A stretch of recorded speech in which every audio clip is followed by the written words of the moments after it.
بسم الله الرحمن الرحيم. الحمد لله رب العالمين والعاقبة للمتقين والصلاة والسلام على سيدنا محمد وعلى آله وأصحابه أجمعين. أما بعد، آج کی نشست میں انشاءاللہ ماہ ذی الحجہ کی اہمیت اور عظمت اور اس کے خصوصی طور پر ابتدائی 10 دنوں کے فضائل اور اعمال انشاءاللہ ذکر کیے جائیں گے، اس لیے کہ اب سے 2-4 دن کے بعد ذی الحجہ کا مہینہ شروع ہونے والا ہے، جو سال کا نہایت عظیم اور بابرکت مہینہ ہے۔ اس مہینے کی حرمت اور عظمت کو خود اللہ تبارک و تعالی نے قرآن کریم میں بیان کیا ہے، اور اس مہینے اللہ رب العزت کی طرف سے ایک اہم عبادت مقرر کی گئی جس کو فریضہ حج کہا جاتا ہے۔ اس ماہ ذی الحجہ کے اندر اس حج کی عبادت کو ادا کیا جاتا ہے۔ اسی طریقے سے قربانی جیسی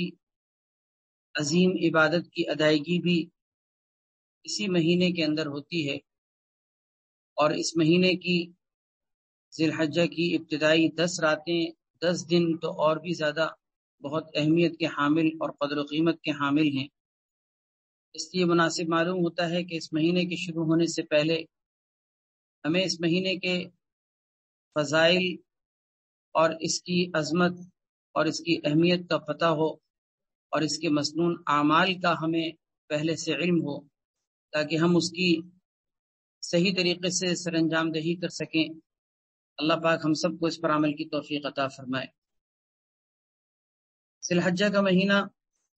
یہ سال کا 12واں مہینہ ہے اسلامی سال کا، اور یہ سال کے ان 4 مہینوں میں شمار ہوتا ہے کہ جس کی حرمت اور عظمت کو بیان کیا گیا ہے۔ قرآن کریم میں سورہ توبہ پارہ نمبر 10 اللہ تعالیٰ سال کے 12 مہینوں کا تذکرہ کرتے ہوئے فرماتے ہیں کہ ان میں سے 4 مہینے ایسے ہیں کہ جو حرمت والے ہیں، جن کو اللہ رب العزت نے حرمت اور فضیلت بخشی ہے، اور ان کی حرمت کوئی صرف امت محمدیہ کے اندر ہی نہیں، بلکہ جب سے اللہ نے آسمان و زمین کو پیدا کیا ہے، قرآن کریم کی آیت کے مطابق جب سے یہ دنیا بنی ہے، جب سے یہ آسمان و زمین بنے ہیں، اس وقت سے ان کی حرمت چلی آ رہی ہے۔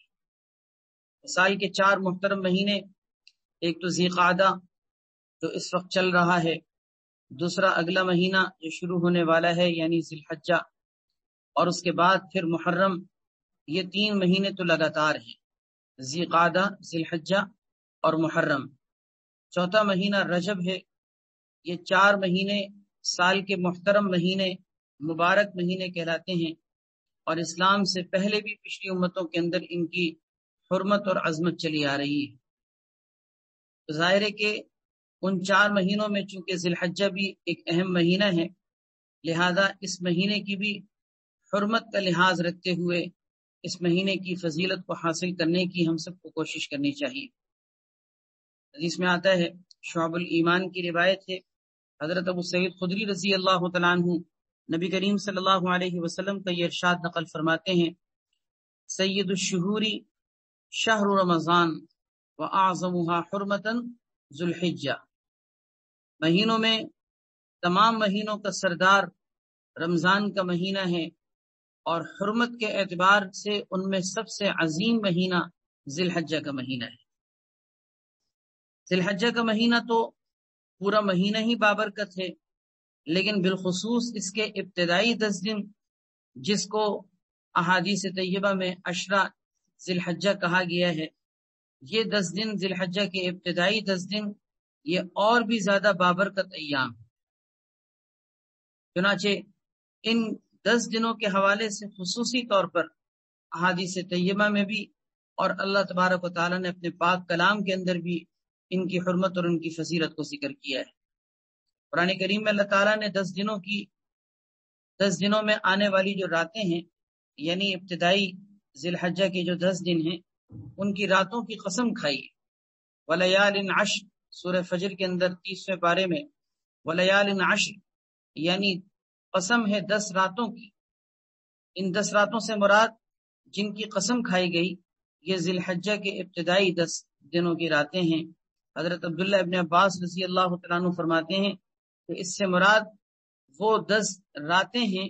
جو ذی الحجہ کی ابتدائی 10 راتیں ہوتی ہیں. قرآن کریم میں اللہ تبارک و تعالیٰ نے ان 10 راتوں کی قسم کھائی. اسی طرح حدیث میں آتا ہے، شعب الایمان کی روایت ہے کہ اللہ تعالیٰ کے نزدیک کوئی دن ان 10 دنوں سے زیادہ افضل نہیں، ان 10 دنوں سے زیادہ کوئی دن افضل نہیں، اور ان میں کیے جانے والے اعمال سے زیادہ اللہ تعالیٰ کو کوئی عمل محبوب اور پسندیدہ نہیں. گویا عبادت کے اعمال ان دنوں میں سب سے زیادہ اللہ تبارک و تعالیٰ کو محبوب ہوتے ہیں. اسی طرح اس کی ایک فضیلت حدیث میں یہ ذکر کی گئی ہے کہ ایک دن کا روزہ ایک سال کے روزے کے برابر ہے. چنانچہ ترمذی کی روایت ہے، یعدل صیام کل یوم منہا بصیام سنۃ. ذی الحجہ کے 10 دنوں میں جو ابتدائی 9 دن ہیں، ان میں سے ہر دن کے روزے کا ثواب ایک سال کے روزے کے ثواب کے برابر ہے. گویا آپ ابتدائی 9 دن جس دن بھی روزہ رکھیں آپ کو پورے سال روزہ رکھنے کا ثواب ملے گا. ایک سال کے روزوں کا ثواب صرف ایک دن کے روزے سے حاصل کیا جا سکتا ہے. اور راتوں کا کیا عالم، قیام کل لیلۃ منہا بقیام لیلۃ القدر. ذی الحجہ کے دنوں میں جو ہر رات آتی ہے اس کے قیام کا ثواب، یعنی اس میں راتوں کو اٹھ کر جاگنے کا اور عبادت کرنے کا ثواب لیلۃ القدر کی عبادت کے برابر ہے. دنوں کی یہ فضیلت کہ ہر دن کا روزہ ایک سال کے روزے کے برابر، اور راتوں کی یہ فضیلت کہ ہر رات کی عبادت لیلۃ القدر کی عبادت کے برابر. اتنی اہم یہ فضیلت والا عشرہ ہے جو عنقریب شروع ہونے والا ہے. اس لیے ہم سب سے پہلے نمبر پر تو اس ذی الحجہ کے مہینے کی عظمت اور حرمت کو سمجھیں، اور خاص طور پر اس کے ابتدائی جو 10 دن ہیں اس کی حرمت اور اس کی فضیلت کو سمجھ کر اس کو حاصل کرنے کی کوشش کریں. اور ان فضائل کو حاصل کرنے کے لیے ضروری ہے کہ ہم ان 10 دنوں کو مسنون اعمال کے ساتھ گزاریں، مسنون عبادات کے ساتھ گزاریں، جو نبی کریم صلی اللہ علیہ وسلم اور حضرات صحابہ کرام کے طریقے سے ہمیں معلوم ہوئے ہیں. جو اعمال ہم ان اعمال کو اپنائیں تاکہ ہمارے لیے یہ مہینہ ذی الحجہ کا قیمتی ثابت ہو اور اس کی برکتیں ہم سب کو نصیب ہو جائیں. تو ان اعمال میں سب سے پہلا عمل کرنے کا یہ ہے کہ اس ذی الحجہ کے مہینے کا جیسے ہی چاند نظر آئے تو اس کے بعد حدیث کے مطابق انسان کو اپنے بال اور ناخن کاٹنے سے احتراز کرنا چاہیے، بچنا چاہیے.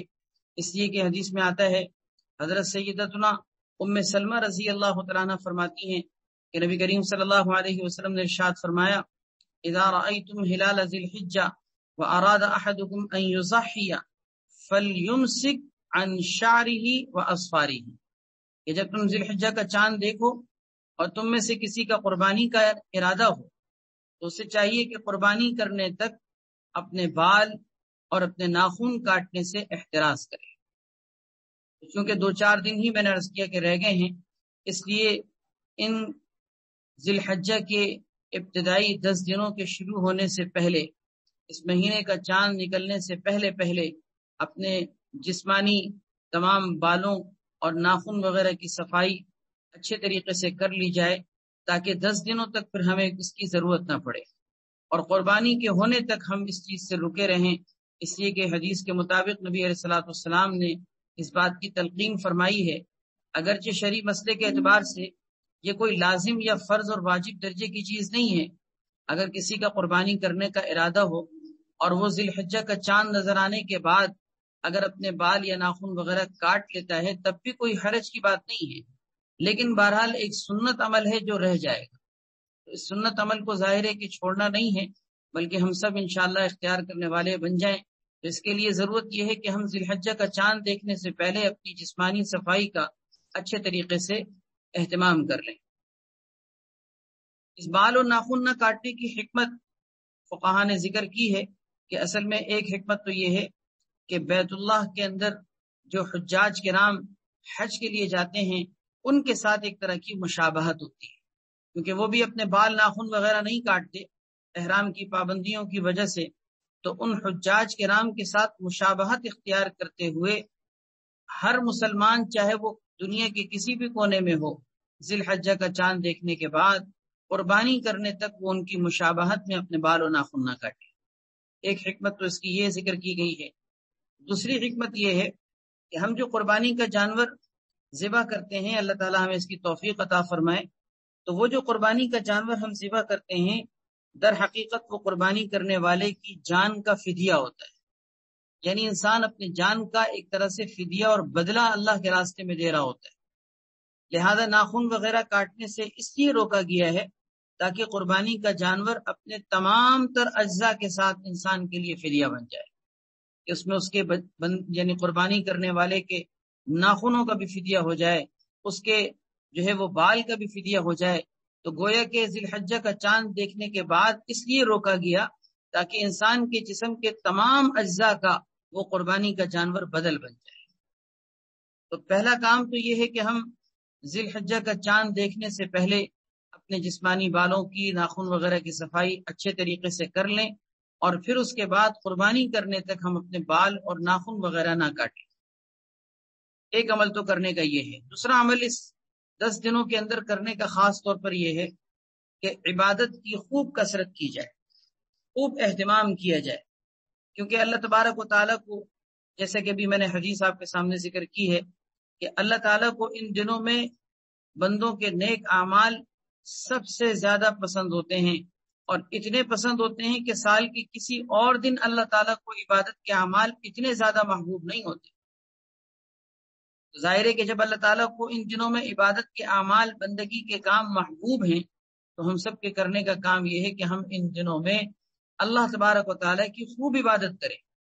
لہذا دوسرا عمل یہ ہو گیا کہ عبادت کی کثرت کی جائے۔ حدیث میں آتا ہے، حضرت عبداللہ ابن عباس رضی اللہ تعالیٰ عنہ آپ صلی اللہ علیہ وسلم کا ارشاد نقل فرماتے ہیں کہ کوئی دن ایسے نہیں کہ جن میں کیے جانے والے اعمال صالحہ اللہ تعالیٰ کے نزدیک ذی الحجہ کے 10 دنوں سے زیادہ محبوب۔ لوگوں نے پوچھا، یا رسول اللہ، کیا اللہ کے راستے میں جہاد بھی ان اعمال صالحہ کے برابر نہیں؟ آپ صلی اللہ علیہ وسلم نے فرمایا، ہاں، اللہ کے راستے میں جہاد کرنا بھی ان دنوں کے اندر کیے جانے والے اعمال کے برابر نہیں، ہاں مگر وہ شخص جو اللہ کے راستے میں اپنی جان و مال لے کر نکلا ہو اور واپس کچھ بھی لے کر نہ لوٹے، یعنی جان بھی اللہ کے حوالے کر دی اور مال بھی اللہ کے راستے میں لوٹا دیا، تو گویا شہید بھی ہو گیا اور جان کے ساتھ ساتھ مال بھی چلا گیا۔ اس کا درجہ تو یقیناً بہت اعلیٰ ہے، لیکن بہرحال اس کے علاوہ جہاد فی سبیل اللہ بھی حدیث کے مطابق آپ صلی اللہ علیہ وسلم نے فرمایا کہ ان دنوں میں انسانوں کے اعمال صالحہ کے برابر نہیں ہو سکتا۔ ایک روایت میں ہے کہ ان 10 دنوں میں کیے جانے والے اعمال کا بدلہ 700 گنا بڑھا دیا جاتا ہے، یعنی عام دنوں کے مقابلے میں 700 گنا اجر کو بڑھا دیا جاتا ہے۔ تو 2 عمل ہو گئے۔ پہلا عمل بال و ناخن وغیرہ کاٹنے سے اجتناب کرنا، دوسرا عمل یہ ذکر کر دیا گیا کہ عبادت کی کثرت اور اس کا خوب اچھے طریقے سے اہتمام، کیونکہ اللہ تعالیٰ کو عبادت ان دنوں میں محبوب ہے۔ تیسرا عمل یہ کہ ان دنوں میں روزوں کا اہتمام کیا جائے، جیسے کہ ابھی ترمذی شریف کے حوالے سے آپ کے سامنے حدیث ذکر کی گئی ہے کہ ان 10 دنوں میں جو ابتدائی 9 دن ہیں، ان 9 دنوں میں سے ہر دن کا روزہ ایک سال کے روزے کے برابر ہے۔ تو کوشش کی جائے کہ ان ابتدائی دنوں کے اندر خوب روزے کا اہتمام ہو۔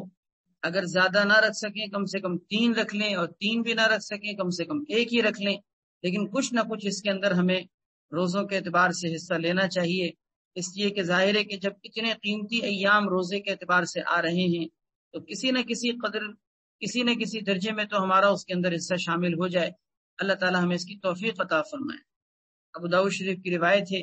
حضرت عائشہ صدیقہ رضی اللہ تعالیٰ عنہ فرماتی ہیں،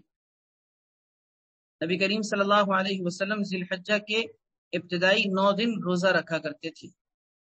لہذا آپ صلی اللہ علیہ وسلم کی سنت پر عمل کرتے ہوئے ہر مسلمان کو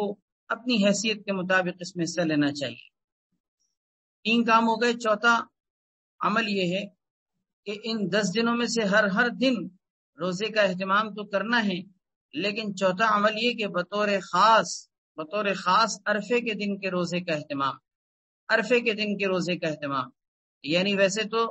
ابتدائی 9 دنوں میں سے ہر دن کا روزہ قیمتی، لیکن بطور خاص 9 ذی الحجہ جس کو عرفے کا دن کہا جاتا ہے، اس دن کے روزے کا اور بھی زیادہ اہتمام۔ اسی کے حدیث میں آتا ہے، ترمذی شریف کی روایت ہے، حضرت ابو قتادہ رضی اللہ تعالیٰ عنہ نبی کریم صلی اللہ علیہ وسلم کا ارشاد نقل فرماتے ہیں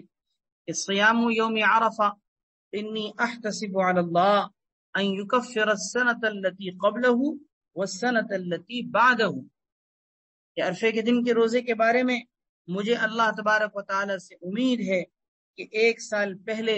اور 1 سال کے بعد کے گناہوں کا یہ کفارہ بن جائے گا، یعنی 1 سال ماقبل کے گناہ اور 1 سال آنے والے کے گناہ انسان کے لیے مغفرت اور بخشش کا ذریعہ بن جاتے ہیں۔ بعض محدثین نے اس فضیلت کے بارے میں کیا عجیب بات ذکر کی ہے کہ عرفے کے دن کا روزہ رکھنے میں اگرچہ فضیلت یہ ذکر کی گئی ہے کہ 1 سال ماقبل کے گناہوں کا کفارہ اور 1 سال بعد کے گناہوں کا کفارہ ہے، لیکن اگر اس پہ غور کیا جائے تو انسان کی گویا کہ اگلے سال کی زندگی کی اس میں بشارت بھی موجود ہے، کیونکہ جب یہ کہا گیا نا کہ اگلے سال کے گناہ، یعنی 1 سال بعد جو انسان گناہ کرے گا آئندہ کے 1 سال کے گناہوں کا بھی یہ کفارہ ہو رہا ہے، اس میں گویا کہ بشارت یہ مل رہی ہے کہ اللہ تعالیٰ اس کو اگلے سال انشاءاللہ زندگی بھی دیں گے، کیونکہ ان گناہوں کا کفارہ ہے، اس کا مطلب یہ کہ وہ سال اس کو نصیب ہوگا۔ اس سے گویا کہ عرفے کے دن کی ایک اضافی فضیلت ضمنی طور پر یہ بھی معلوم ہوئی کہ انسان کی زندگی کے اندر بھی برکت ہوتی ہے۔ 4 کام ہو گئے۔ 5واں کام ان دنوں میں کرنے کا یہ ہے کہ تسبیح، تحمید،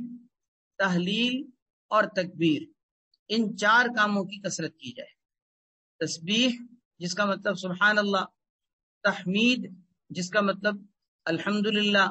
اور تحلیل اس کا مطلب ہے لا الہ الا اللہ، اور تکبیر اس کا مطلب ہے اللہ اکبر۔ تسبیح، تحمید، تحلیل اور تکبیر، ان 4 کاموں کی ان دنوں کے اندر کثرت کرنا، یہ 4 ذکر خاص طور پر ان دنوں کے اندر کرنا بہت زیادہ محبوب ہے۔ صحابی رسول حضرت عبداللہ ابن عباس رضی اللہ تعالیٰ عنہ سے مروی ہے، وہ فرماتے ہیں کہ فَأَكْثِرُوا فِيهِنَّ مِنَ التَّحْلِيلِ وَالتَّحْمِيدِ وَالتَّكْبِيرِ وَالتَّسْبِيحِ، یعنی ان دنوں کے اندر، ان 10 دنوں کے اندر لا الہ الا اللہ، الحمدللہ، اللہ اکبر اور سبحان اللہ کی کثرت کیا کرو۔ 4 کاموں کی کثرت گویا کہ حضرت عبداللہ ابن عباس رضی اللہ تعالیٰ عنہ فرما رہے ہیں کہ ان 10 دنوں میں ان 4 کاموں کی کثرت کیا کرو، اور ان 4 کاموں کو بہت آسانی کے ساتھ ہم کثرت کے ساتھ کر سکتے ہیں اگر ہم تیسرا کلمہ کثرت سے پڑھنے والے بن جائیں۔ تیسرے کلمے کے اندر آپ دیکھیے یہ 4 چیزیں آ گئی نا، سبحان اللہ والحمد للہ ولا الہ الا اللہ واللہ اکبر، اس کے اندر سبحان اللہ بھی آ گیا، الحمدللہ تحمید بھی آ گئی، اسی طرح اللہ اکبر تکبیر بھی آ گئی، اور لا الہ الا اللہ اس کے اندر تحلیل بھی آ گئی۔ تو 4 چیزوں کو ہم تیسرے کلمے کے ذریعے سے نہایت آسانی کے ساتھ کثرت میں شامل کر سکتے ہیں۔ تو چلتے پھرتے اٹھتے بیٹھتے ان 10 دنوں میں ہم کثرت سے تیسرا کلمہ پڑھنے والے بن جائیں، اور اس کے لیے چلتے پھرتے ہو جائے تو بہت ہی اچھا ہے، تاکہ خوب کثرت ہو، نہ ہو تو کم سے کم روزانہ کم سے کم اتنا تو کر لیں کہ صبح شام ایک تسبیح پڑھ لیں تیسرے کلمے کی۔ صبح شام بھی نہیں کر سکتے تو کم سے کم روزانہ کے اعتبار سے ایک تسبیح تو لازمی کر لیں، سبحان اللہ والحمد للہ ولا الہ الا اللہ واللہ اکبر، یہ کلمہ جو تیسرا کلمہ کہلاتا ہے، ان 10 دنوں کے اندر ہم کم سے کم روزانہ کے اعتبار سے 100 مرتبہ یعنی ایک تسبیح تو کم سے کم ہم ضرور پڑھیں۔ اللہ تعالیٰ میں اس کی توفیق عطا فرمائے۔ بخاری شریف کی ایک روایت میں ہے، حضرت عبداللہ ابن عمر اور حضرت ابو ہریرہ رضی اللہ تعالیٰ عنہما، ان دونوں کے بارے میں آتا ہے کہ یہ دونوں ذی الحجہ کے 10 دنوں میں بازار جایا کرتے تھے، اور جا کر لوگوں کو تکبیر کی طرف توجہ دلانے کے لیے کیونکہ لوگ تو خرید و فروخت میں مصروف ہوتے تھے، تو لوگوں کو تکبیر کی طرف توجہ دلانے کے لیے بآواز بلند زور سے تکبیر کہا کرتے تھے، اور جب یہ تکبیر کہا کرتے تھے تو لوگ ان کی تکبیر کو سن کر لوگ بھی تکبیر کہتے تھے، اس لیے کہ کوئی اللہ اکبر یا لا الہ الا اللہ قریب میں کہہ رہا ہو تو انسان کے منہ سے بے اختیار وہی کلمہ نکل جاتا ہے۔ تو زور سے بآواز بلند بازار جا کر یہ حضرات تکبیر کہا کرتے تھے تاکہ لوگ ان کی تکبیر کو سن کر ان کی تکبیر کے ساتھ تکبیر کہنا شروع کرتے، یعنی لوگوں کو اللہ کی بڑائی کے بول بلوایا کرتے تھے جا کر بازار۔ اس لیے ان چاروں چیزوں کا، یعنی سبحان اللہ، الحمدللہ، لا الہ الا اللہ اور اللہ اکبر، ان 10 دنوں کے اندر ان چاروں چیزوں کا خوب کثرت سے اہتمام ہو۔ چھٹا عمل یہ ہے کہ ان 10 دنوں کے اندر جس طریقے سے دن میں روزہ رکھنا قیمتی ہے، ایک سال کے روزے کے برابر ہے، اسی طریقے سے ان 10 دنوں کی راتیں بھی بڑی قیمتی ہیں، اور اتنی قیمتی راتیں کہ جیسے کہ میں نے بھی عرض کیا تھا کہ قرآن کریم میں ان 10 راتوں کی اللہ تعالیٰ نے قسم کھائی۔ جن راتوں کی اللہ قسم کھا رہے ہیں، آپ اس کی عظمت اور حرمت کا اندازہ لگائیں کہ اس کی عظمت اور حرمت کا کیا عالم ہوگا۔ اللہ تعالیٰ کسی چیز کی قسم اگر کھاتے ہیں، اللہ تعالیٰ کو اول تو قسم کھانے کی ضرورت نہیں، کیونکہ قسم وہ کھاتا ہے کہ جس کی بات میں کسی قسم کا کوئی شک یا کوئی جھوٹ کا احتمال ہو تو وہ سچ ثابت کرنے کے لیے قسم کھاتا ہے۔ اللہ تعالیٰ سے زیادہ سچی بات کس کی ہو سکتی ہے؟ اللہ تعالیٰ سے زیادہ سچا اور کون ہو سکتا ہے؟ اللہ تعالیٰ کو قسم کھانے کی ضرورت نہیں ہے، لیکن اگر کہیں اللہ تعالیٰ نے قسم کھائی ہے تو حضرات مفسرین فرماتے ہیں کہ اس چیز کی، جس چیز کی اللہ نے قسم کھائی ہے، اس کی عظمت اور اس کی حرمت اور اس کی فضیلت کو بتانا مقصود ہے۔ چنانچہ آپ دیکھ لیں قرآن کریم میں جن جن چیزوں کی اللہ تعالیٰ نے قسم کھائی ہے وہ ساری کی ساری افضل ترین چیزیں ہیں، وہ ساری کی ساری فوائد کے اعتبار سے، انسانوں کے نفع کے اعتبار سے بڑی قیمتی چیزیں ہیں۔ ان میں سے ایک یہ 10 راتیں بھی ہیں کہ جن کی اللہ تعالیٰ نے قسم کھائی ہے۔ والفجر ولیال عشر، قسم ہے فجر کی، یعنی فجر کی نماز کی یا فجر کے وقت کی قسم، ولیال عشر، اور قسم ہے 10 راتوں کی۔ تو اللہ تعالیٰ جن 10 راتوں کی قسم کھا رہے ہیں وہ 10 راتیں کتنی قیمتی ہوں گی۔ پھر ان 10 راتوں کے بارے میں جیسے کہ فضیلت ذکر کی گئی تھی کہ ہر رات کی عبادت شب قدر کی عبادت کے برابر ہے، لہذا ان 10 راتوں کے حوالے سے ہمارے لیے چھٹا کرنے کا کام یہ ہے کہ ہم شب بیداری کا اہتمام کریں، اپنی حیثیت کے مطابق، اپنی وسعت کے مطابق ان راتوں میں کسی درجے میں بھی عبادت کا کچھ نہ کچھ ضرور اہتمام ہو۔ اس کے لیے بہت بہتر یہ ہے کہ رات کے آخری پہر تہجد کے وقت میں اٹھ کر کم سے کم 2 رکعت کر کے 4 رکعت تہجد کی پڑھنے کا بھرپور اہتمام ہو، تاکہ کسی نہ کسی درجے میں ہمارے لیے ان راتوں میں عبادت کا کچھ نہ کچھ حصہ شامل ہو جائے۔ اول تو اس سے بھی آگے بڑھ کر ہمیں کوشش کرنی چاہیے، لیکن یہ کم سے کم ایک درجہ ذکر کیا جا رہا ہے کہ کم سے کم تہجد کا تو اہتمام ہو،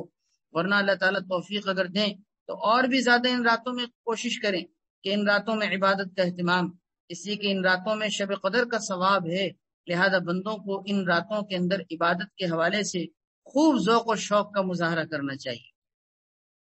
6 کام ہو گئے۔ 7واں کام یہ ہے کہ جو ان 10 راتوں کے بعد، یعنی ذی الحجہ کی 9ویں تاریخ گزرنے کے بعد 10ویں تاریخ سے پہلے جو رات آتی ہے جس کو شب عید کہا جاتا ہے، یعنی عید الاضحیٰ سے ایک دن پہلے کی جو رات ہے،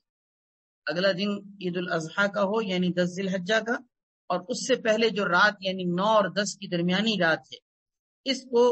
شب عید کہا جاتا ہے۔ اس شب عید کا خاص طور پر اہتمام، اس رات میں عبادت کا اہتمام کیا جائے، اس لیے کہ حدیث میں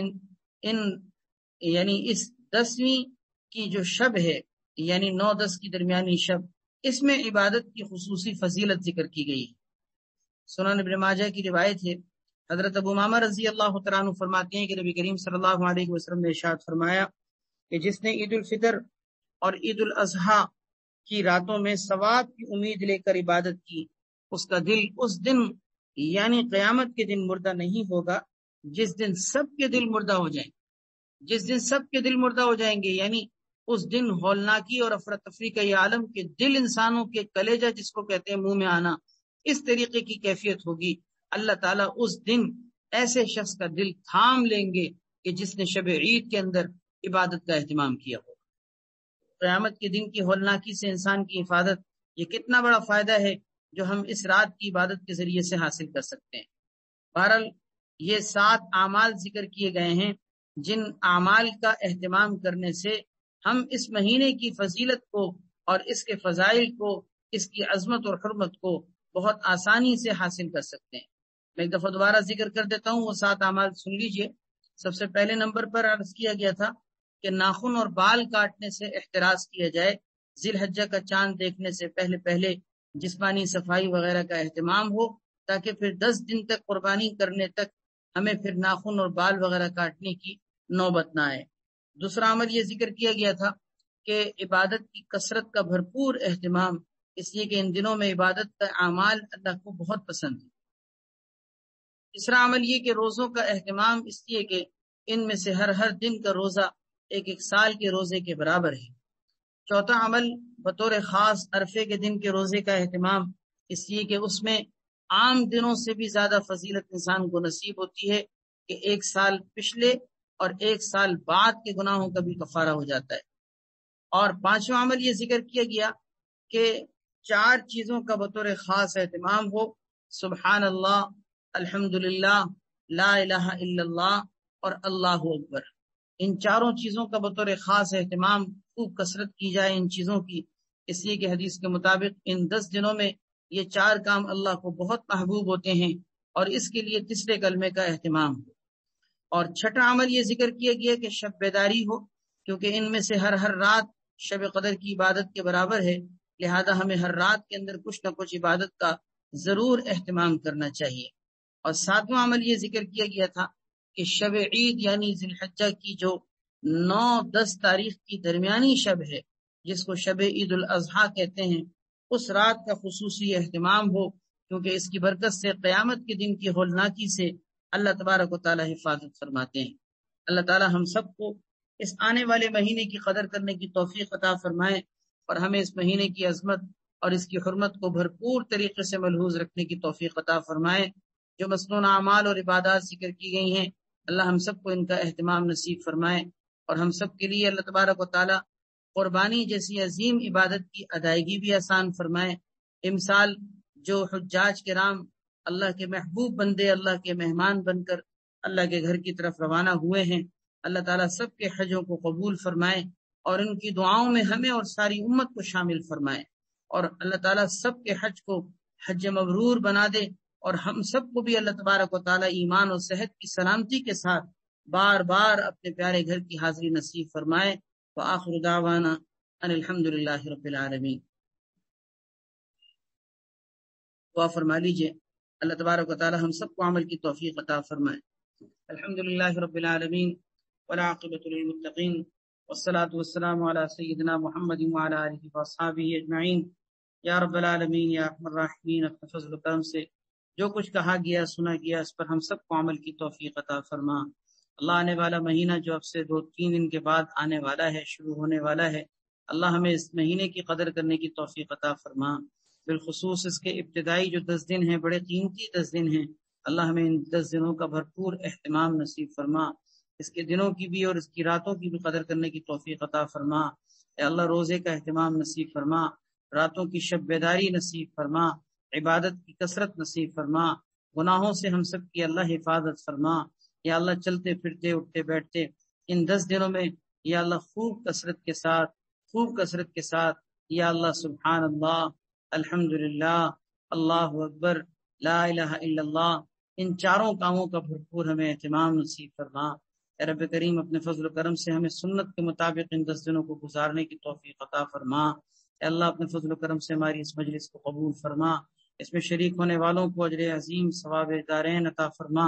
اور سب کی دلوں کی حالت کو بہتر بنا، سب کو اے اللہ اپنی اصلاح اور اپنی تربیت کی فکر نصیب فرما۔ یا اللہ سب کے گھروں میں دینی ماحول پیدا فرما۔ یا اللہ سب کو ہر طرح کی فتنوں سے اور شرور سے محفوظ فرما، دنیا آخرت کی ہر خیر عطا فرما، ہر شر سے حفاظت نصیب فرما۔ یا اللہ عافیت دارین نصیب فرما۔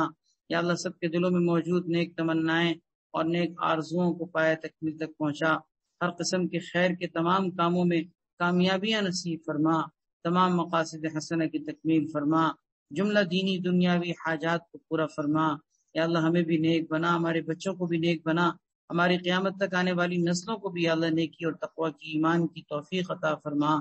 حسن خاتمہ کامل اور خالص ایمان پر نصیب فرما۔ یا اللہ اپنے فضل و کرم سے ہماری دعاؤں کو قبول فرما۔ سبحان ربک رب العزت عما یصفون وسلام علی المرسلین والحمد للہ رب العالمین۔ آمین یا رب العالمین برحمتک یا ارحم الراحمین۔ جزاک اللہ بصیر صاحب، جزاک اللہ۔ جزاک اللہ خیر، جزاک اللہ خیر۔